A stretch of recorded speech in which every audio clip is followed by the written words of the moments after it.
All right, Sean in Pennsylvania, you get to be the last call for Jenna's first show. Hi. Oh my God. I'm excited to be chatting with you both. Awesome. And Jenna, you told a lot, and I really understand, and that's really cool of you to share that with us.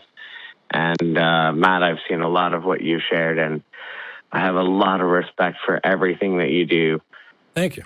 I have come with a question, and it's a difficult one, and it's a problematic one. How do we have hope? Or how do we have hope without faith? Oh. Well, okay. I have a friend who wrote a book with that title, or kind of Really? that title. Hope After Faith was Jerry DeWitt's book. How do you define hope and faith?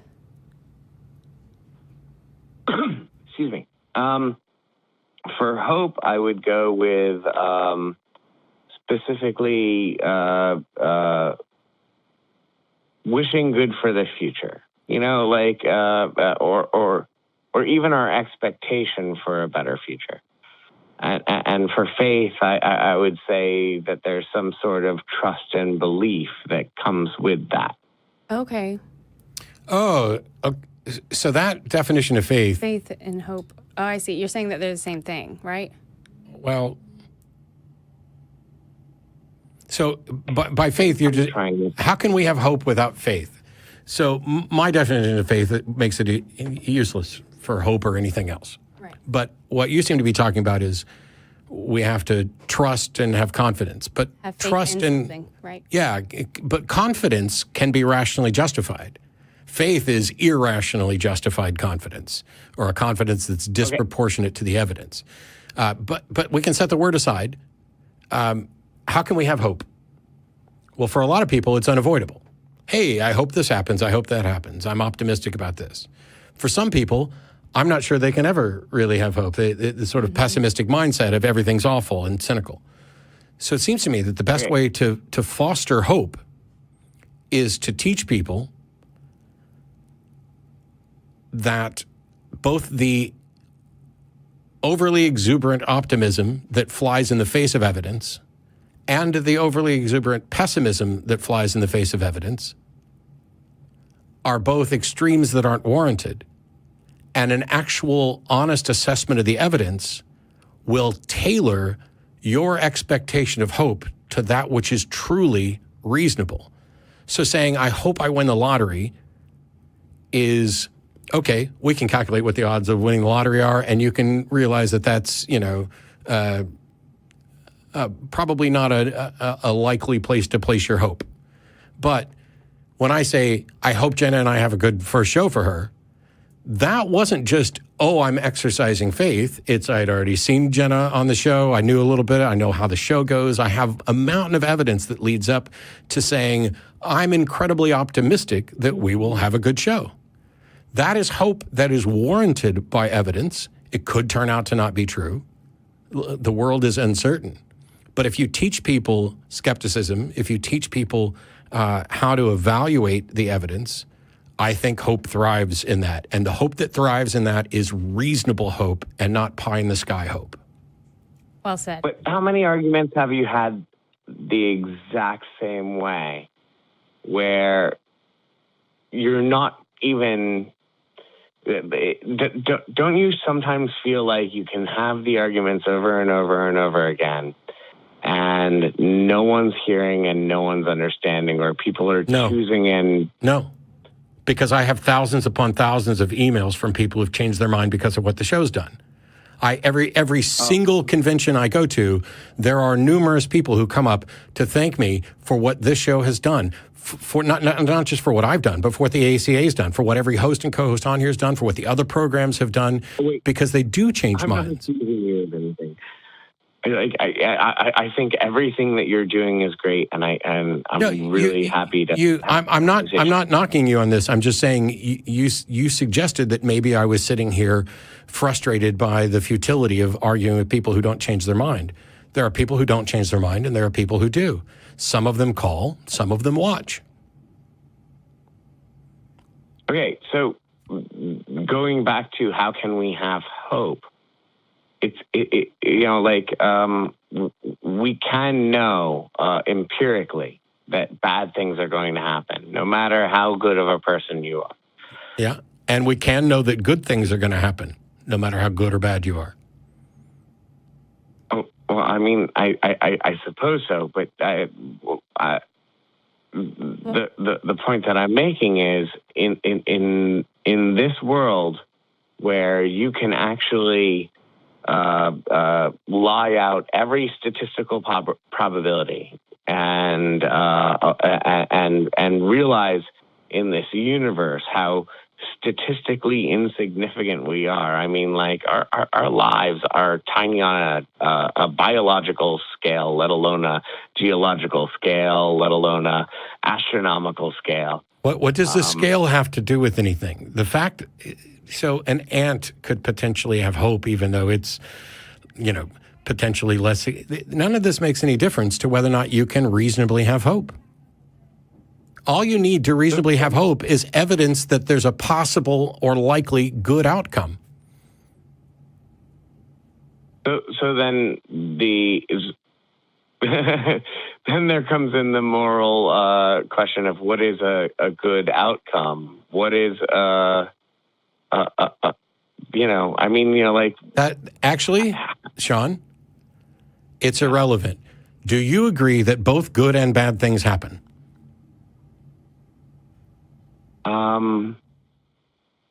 You've already said that bad things happen. Do you think only bad things happen? Do I think only bad? No, I don't think only bad things happen. I don't think that it's hard to, is anything that is a fact good or bad? Well, that is a complete diversion from what we're talking about. Do you think that good things happen?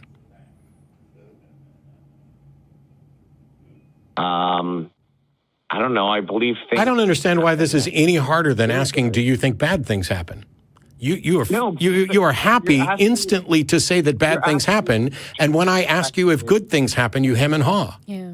Why don't you think good? You're asking me a subjective question about an objective. No. He just asked, do you think good things happen? That's it. I think good. I don't know whether or not. I think that I have had a good life. I think that my life has been. This isn't so you're about saying yours. you don't know if you're saying you don't know if those things are good. Is that what you're saying? I think that I have. It's hard because good and bad is a moral judgment. No, it's not. Not. I'm not talking about morality at all. We can look at it entirely from your subjective, personal opinion about whether or not a consequence is good or bad. In your personal, subjective opinion, do both good and bad things happen? Do both? Yeah. Well, I mean, it's a subjective opinion. I said in your personal, subjective fucking opinion. Yeah. So you're asking me subjectively. Yeah. Do you, Sean, personally think, in your opinion, that good things happen and that bad things happen? I do, Matt Dillahunty. Yes. My personal opinion, but that's not subjective, is it? It doesn't have to be. Here's the thing. You're now, okay, we've gotten to the point. I happen to agree with you that in my personal subjective opinion, good things happen and bad things happen. Whether or not this thing that I thought was good ultimately turns out to be bad or might be bad for somebody else, or if we go down the rabbit hole of all the potential butterfly effect things or anything else, the truth is I'm convinced that there are good things that happen and bad things that happen. There are bad things that have happened to me in the last couple of weeks. Some things are bad in some ways and potentially good in other ways. But I would say that a good thing that happened is that we found Jenna to come on and co-host the show. I'm just gonna go ahead and say that in my personal subjective opinion, that's a good thing. It might turn out to be a terrible thing. Hang on, Sean. Hang on. I'm sorry. It might turn out to be a bad thing. I might change my mind on it. But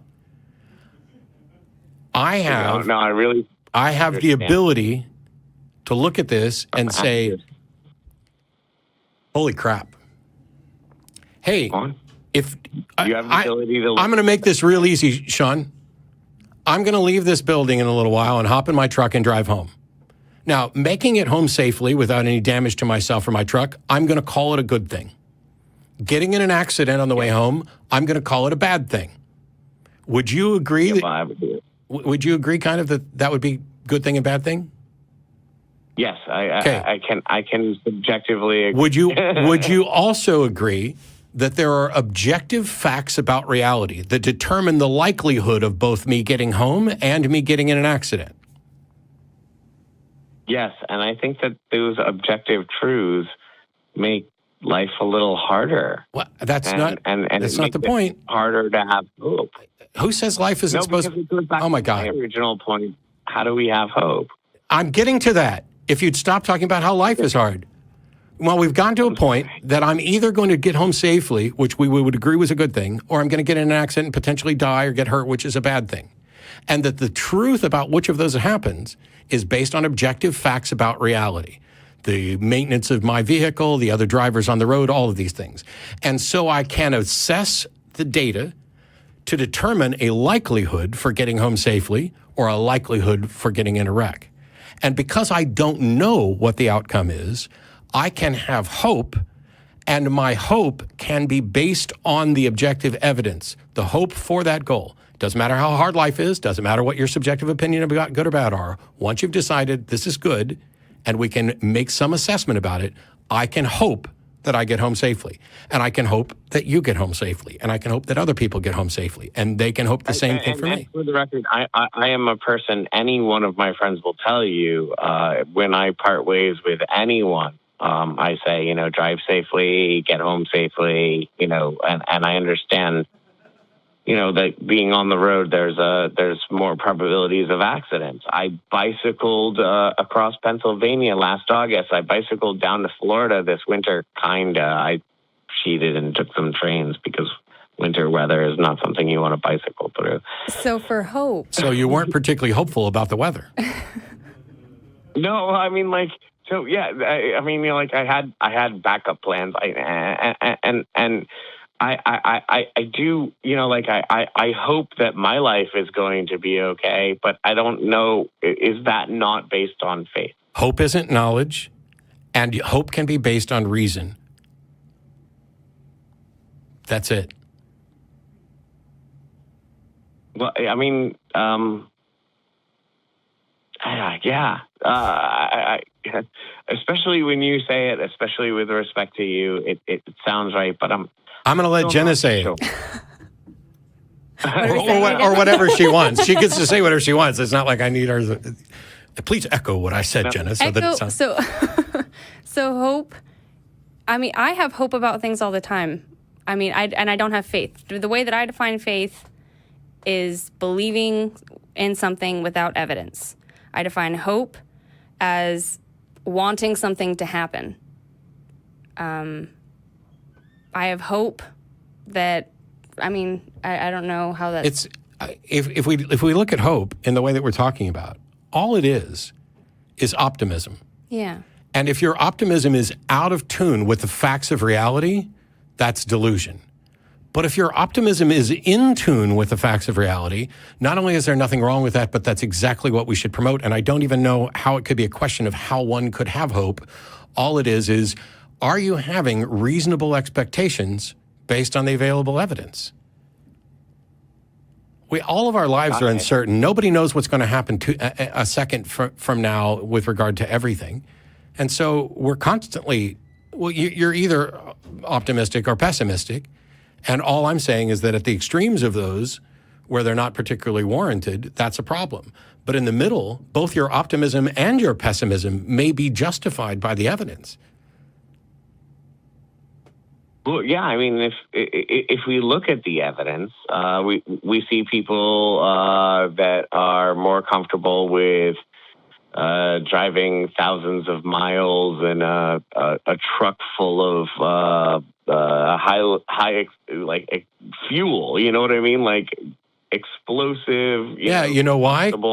How many of those tend to blow up and kill people? How often does that happen? Considering in the grand scheme of fuel being transported around the country. How often and I agree that statistically that is rather rare. but those same people who are driving those trucks might be afraid of flying. Okay. I'm not saying that everybody's optimism or pessimism is justified. I pointed out at both the extremes it's not. Why would you come up with an example that's in the extreme? Basically, you're saying, hey, there are people who have unwarranted concerns about the universe. Yes, there are. No, but okay, so is it possible that it's true that there are people who have warranted concerns about the nature of the universe that are pessimistic or without hope? Or I literally just said that. I literally just said both your optimism and your pessimism may be warranted by the actual evidence. For example, I'm pessimistic that I will win the lottery even if I go and buy a ticket because I know the odds are incredibly against me. And yeah, absolutely sensible.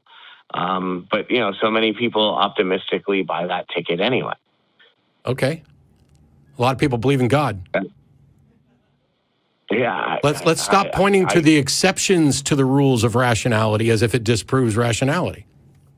Okay, but so how can we rationally have hope if we don't have faith in something that hasn't happened yet? If all you mean is confidence, then your confidence is in the data that you have that tells you how likely something is or isn't to happen.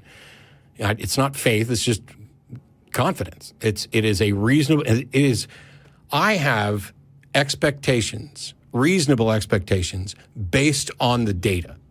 That's completely different from faith in a religious sense. But if you want to call it faith, then I have faith in data. I have confidence in data. I agree with you, and I have confidence in data. Then how can you still have this question? Just look at the data. Doesn't it seem like things are going more wrong than right? Wait. And that's something to worry about. And how can we have hope that it's going to be okay? That what's going to be okay? What's going more wrong? That have been going on for generations. Sean, what's going more wrong than right?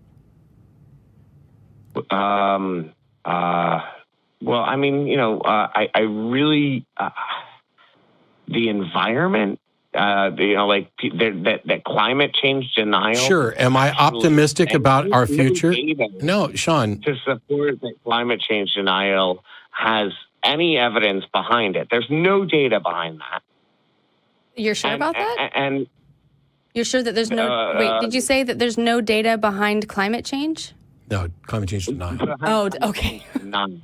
Yeah. Sean, sorry. Sean, the fact that you can point to examples of things that we shouldn't be optimistic about doesn't mean that there aren't other things that we should be optimistic about. Well, but you keep using the word hope. And when I think about hope and climate change, I'm like, okay, I hope that the world's not going to, burn us all to pieces.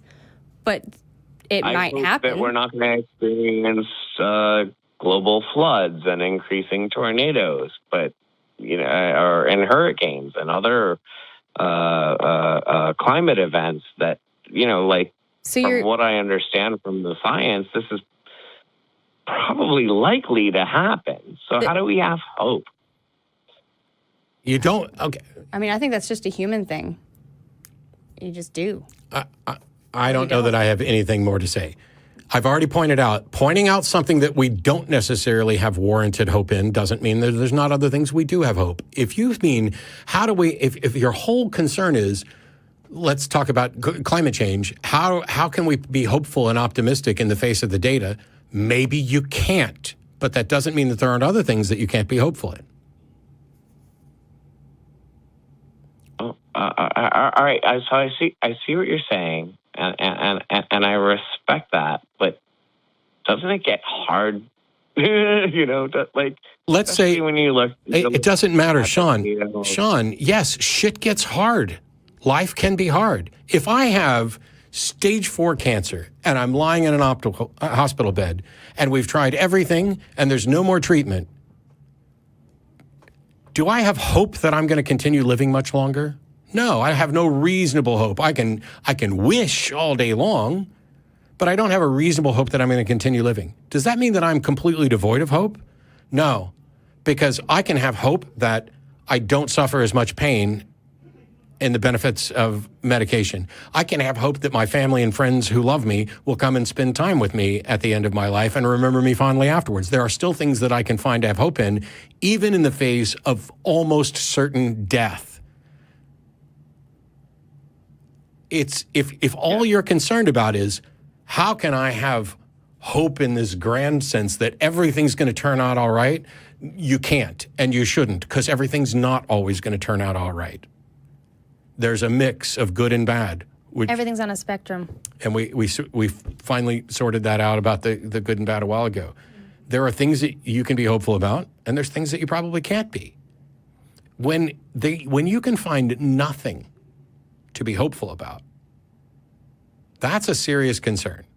That is a concern where I would recommend somebody in a position where they legitimately cannot be hopeful about anything should probably get a hold of the psychotherapist problem and find somebody to counsel them, because that position is not rational.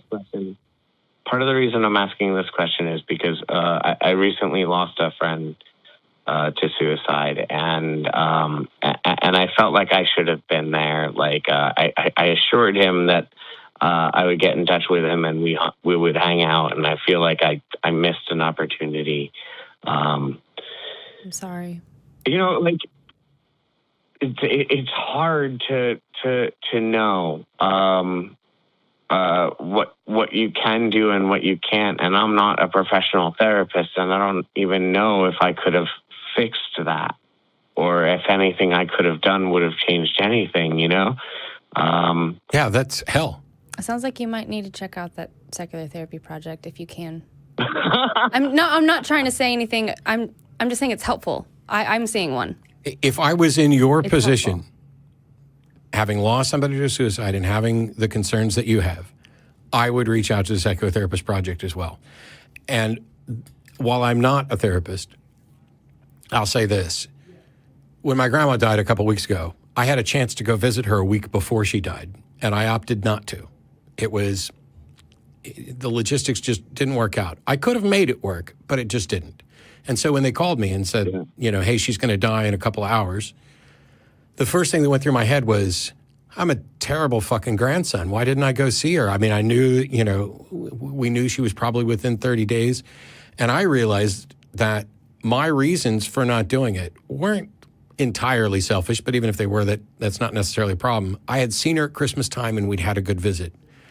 And she knew that I loved her. She knew that I cared. She knew that I was there. And the fact that I wasn't there the week before isn't necessarily a problem. And there may be actually good things that come out of this. For example, my last memory of my grandmother is of us sitting around the table playing cards and laughing. And that's a very different memory to hang on to than watching her suffer and die at the end. The one thing that I've learned about this connection of friendships, I often have felt, I'm a terrible friend.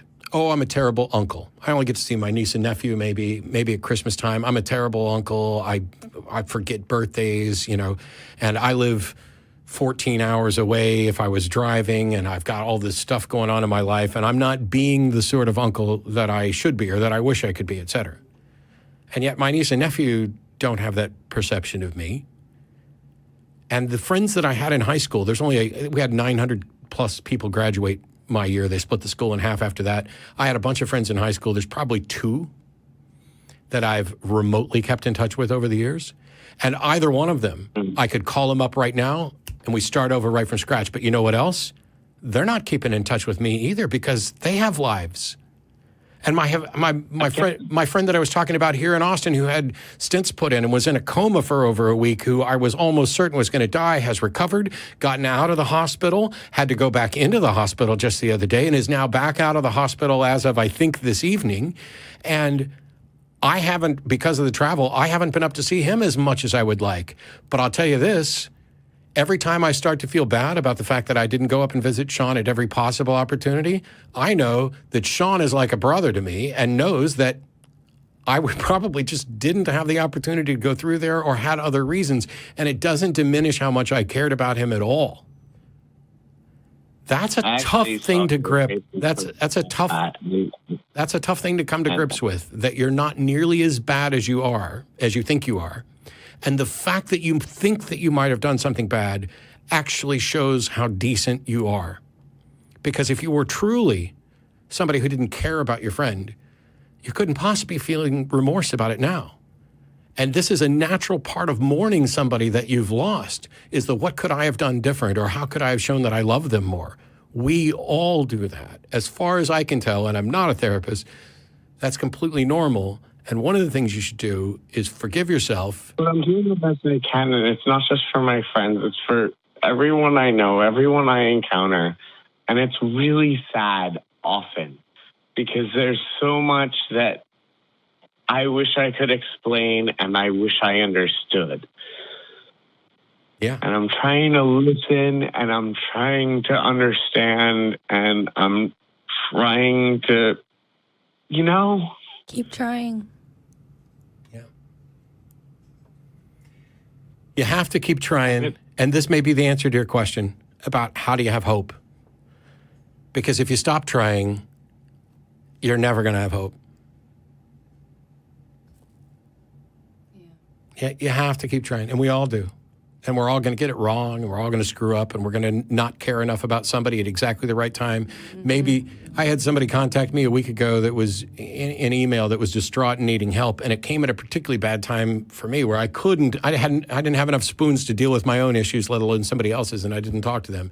And yet that email from somebody I don't even know has been playing on a loop in my head going, don't forget about that. Don't forget about that. The second you get time where you're in a headspace where you could potentially help somebody, talk to them.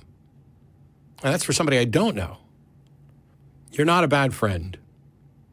And the fact that you're concerned about this and concerned about the disparity of all these big issues, and you're feeling the weight of a million things on you right now, and it feels like, oh my gosh, I'll never be hopeful. I'll never have hope again in the grand sense. And all I can say is, it may feel like that, but the data shows that it's not that. That good things are going to happen, that bad things are going to happen, and that you can, in fact, be hopeful about a great many things, especially when you are putting in the effort to push that hope. Doesn't mean you're going to get what you want, doesn't mean everything's going to work out in the end. But hope keeps away despair, and despair is going to end all of our hope. And so even on occasions where it's irrational to have hope, I understand why people do. Despair is real, and I think you know it too. Yeah. And I think we all know it. And I think that to take some hope over the truth of despair takes a little bit of a leap of faith, and that's problematic for an atheist. But it doesn't. It doesn't take a leap of faith, Sean. Here's the thing: if you're hopeful, if you force yourself to be hopeful and optimistic, even when it doesn't seem that that's the case, do you think you'll be better off having done that? Yeah. And in fact, I know that I've gotten better off doing exactly that. The data shows that there's a benefit to being hopeful, even in the face of overwhelming odds. That's the thing that you have confidence in, the data that shows that hope is better than despair, not faith that everything's going to work out, but confidence that everything is going to be better under the banner of hope than it is under the banner of despair. Okay, so what if that's just polishing the brass on the Titanic? Like I can smile while the world burns. Isn't it, like I'm really pointing to like some existential, like, isn't it like even if we try to make the world better, can we? That's what we're trying to do right now. Do you think we can make the world better if we don't try? No, we certainly can't if we don't try. But that's also, all I need. Like, there are people who tried to make the world better that failed in epic ways, and like I don't want to tread on Godwin's law. But we learn from failures too. How many fuel trucks had to blow up before they became more safe? To where drivers, I remember an episode of Little House on the Prairie where Paul had to drive a wagon of nitroglycerin rattling around in the back of this wagon. Yeah, I don't find that to be a particularly optimistic exercise, but we've learned from those mistakes and we do a lot better now. And the only thing I need to give me hope is the awareness of what happens when we lose hope. Well, if you look over just human history, there's so much evidence of and examples of what happens when you think that things are not going your way and you should stop trying, and then you keep trying and good things happen, wars and all kinds of just human evolution in general. There's so many things that we've learned just over history that have shown us that if you keep trying, things happen. And I hate to do this because this is an incredibly important call. I'm going to put you on hold. And I'll be happy to sit around and talk to you a little while after the show's over.